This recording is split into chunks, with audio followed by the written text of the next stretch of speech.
বেসরকারি স্কুল কলেজে কর্মরত এমপিওভুক্ত শিক্ষকদের স্বয়ংক্রিয় সফটওয়্যারের মাধ্যমে বদলি আবেদন চলছে।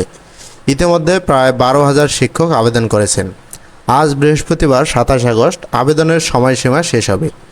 বুধবার 26 আগস্ট মাধ্যমিক ও উচ্চশিক্ষা অধিদপ্তরের একটি সূত্র জানিয়েছে, বুধবার দুপুর 3টা 40 মিনিট পর্যন্ত বদলির জন্য 11,986 জন আবেদন করেছেন। আবেদনের সংখ্যা আরও বাড়বে।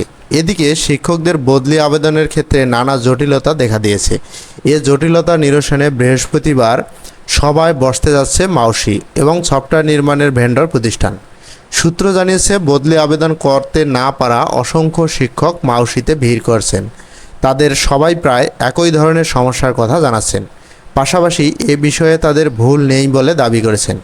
বিষয়গুলো টেলিটককে অবহিত করার পর তারা ভেন্ডর প্রতিষ্ঠানের এক কর্মকর্তার সাথে বৈঠকের ব্যবস্থা করেছেন। নাম অপ্রকাশিত রাখার শর্তে মাউসির এক কর্মকর্তা জানান, ভেন্ডর প্রতিষ্ঠানের আসিফ নামে এক ব্যক্তি বৃহস্পতিবার মাউসিতে আসবেন। তার সাথে সকাল 11টায় আলোচনা শুরু হবে। সবাই শিক্ষকদের সমস্যাগুলো তুলে ধরা হবে। এরপর বিষয়গুলো সমাধানযোগ্য হলে ভেন্ডর প্রতিষ্ঠান সেটি করে দেবে।